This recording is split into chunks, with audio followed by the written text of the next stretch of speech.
9.1 है ना। कितने सवाल है इसमें तुम देखोगे तो 12 सवाल है।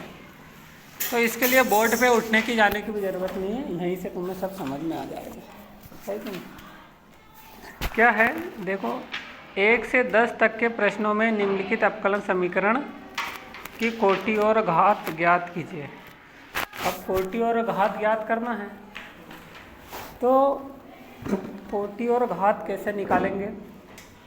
कोटि क्या होता है, सबसे पहली बात तो घात तो समझ चुके हो कि घात बचपन से पढ़ते आए हैं, घात 1 की घात 2 की घात 3 की घात, है कि नहीं। घात में कोई दिक्कत नहीं है, घात तो तुम बता दोगे सीधे डायरेक्ट कि भाई कितने की घात है ना।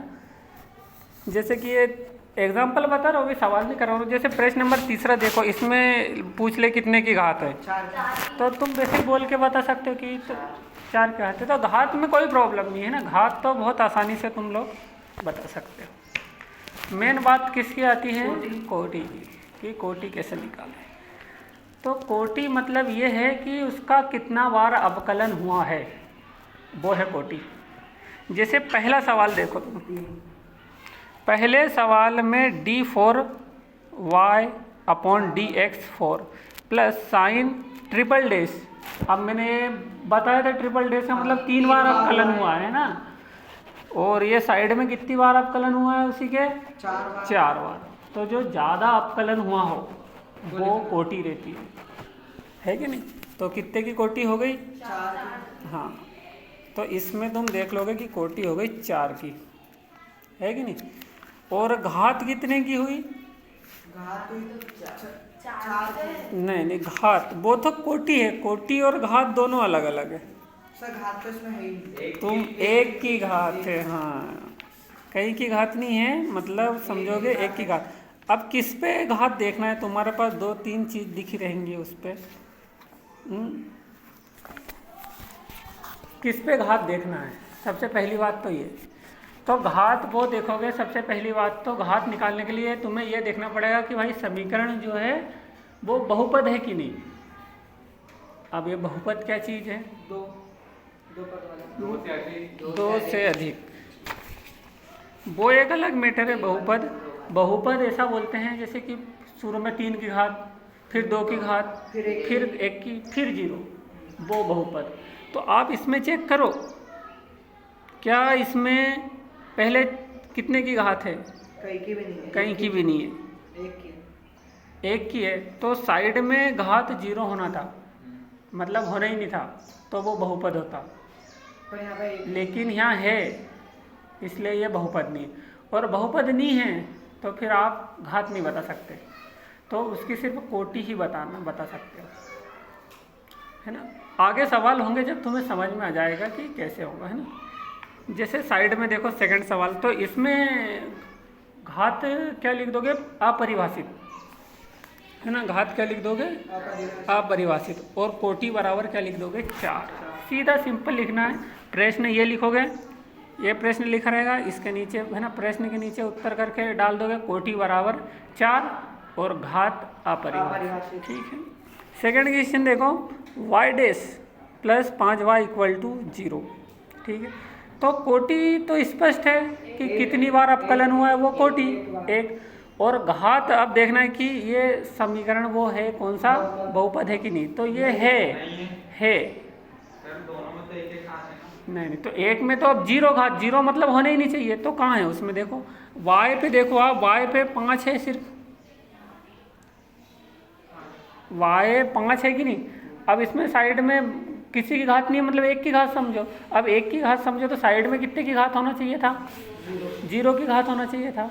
तो 0 की घात होना चाहिए था, तो 0 मतलब कुछ भी नहीं, तो रियल में कुछ भी नहीं है, तो एक्चुअल में ये बहुपद है। तो तुम्हें ज़्यादा प्रॉब्लम होना तो मैं तुम्हें सीधे बता दूंगा, इसमें मात्र है ना पहला सवाल और चौथा सवाल, ये 4 जो है इसकी घात आप नहीं बता सकते, है ना। पहला और चौथा, या तो आप डायरेक्ट याद कर लो कि पहला और चौथा में है ना घात नहीं बता सकते, बाकी सब में घात बता सकते और कोटि बता सकते हैं, ठीक है। थर्ड नंबर का देखो, कोटि कितनी, 2, कोटि कितनी, 2, है ना। अब वो भले ही आगे घात हो चाहे पीछे हो, ठीक है ना, क्योंकि भाई इसमें सबसे ज़्यादा अवकलन कितनी बार हुआ है? 2 बार, भले ही वो बाद में लिखा हुआ हो। इधर घात भले ds/dt के ऊपर 4 की घात है, लेकिन अवकलन तो एक ही हुआ है ना। लेकिन इसमें आप देखोगे तो 2 क्या हो जाएगी? कोटि हो जाएगी। और घात उसी की देखना है जिसकी कोटि देख रहे हो, तो कितने की घात आ जाएगी? अरे 1 की घात आ जाएगी ना, उसमें कहीं की घात नहीं है, तो 1 की घात है, समझो, है कि नहीं। इसके बाद 4th नंबर का देखो, तो घात कितनी और कोटि कितनी? घात 2 की है और कोटि भी 2 है। घात अपरिभाषित। क्या? सर क्यों? क्योंकि ये बहुपद नहीं है। ना इधर देखो, फर्स्ट में स्क्वायर लगा है, सेकंड में कुछ भी नहीं है, सेकंड में 1 है। नहीं, वो स्क्वायर नहीं देखना है तुमको, ये तो अवकलज वाला है, समीकरण है। x² + y + 1 = 0, ऐसा आता है कि नहीं? या ax² + bx + c = 0, ऐसा सुना होगा वर्ग समीकरण, इस टाइप में होना चाहिए। तो इसमें से कौन सा पहला और चौथे की घात आप नहीं बता सकते।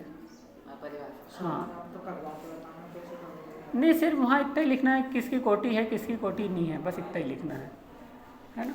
तो चौथे की कोटि क्या हो जाएगी? कोटि हो जाएगी 2, कोटि 2।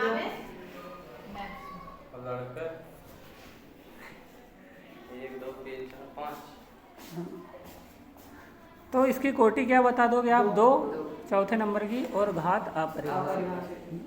5th नंबर में देखिए, कोटि कितनी? 2, क्योंकि है ना, उसमें अधिकतम 2 अवकलन हुआ है, और उस पर कितने की घात है? 1 की। तो कोटि घात कितनी हो जाएगी?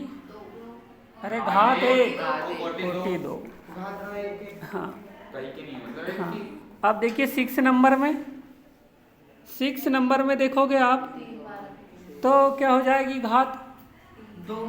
अरे 3, 4 और 5। 3 घात बोल रहा हूँ, घात। सर सबसे ज्यादा तो 5 लगे थे। 5 लगे ले, लेकिन देखना उसका जिसका अवकलन मैक्सिमम हुआ है। 3 का हो गया। हाँ, तो घात कितने की हुई? अरे घात तो 3 की है। अरे नहीं तो बाबा तीनों में तो सर सबसे ज्यादा अवकलन तो बाहर 1st नंबर पे हुआ है। हाँ, तो घात कितनी हुई? 2, है ना। और कोटि कितनी हो जाएगी? 3। हाँ, थोड़ा कंफ्यूजन हो जाता है। 7 नंबर में देखो, इसमें आप देखोगे तो हाँ, कोटि कितनी है? 3, और घात मैक्सिमम 1, किसी की घात नहीं, मतलब 1। 8 नंबर में कोटि कितनी हो जाएगी? 1, और घात भी कितनी हो जाएगी? 9 नंबर में 2 कोटि, घात 1। 10 नंबर में 2 कोटि। हाँ, ठीक है। और बाकी तो ये वो हैं अपने, क्या बोलते हैं, ऑब्जेक्टिव। जैसे पहले वाले में क्या बोल रहा है कि घात बता दो, तो घात कितनी है मैक्सिमम?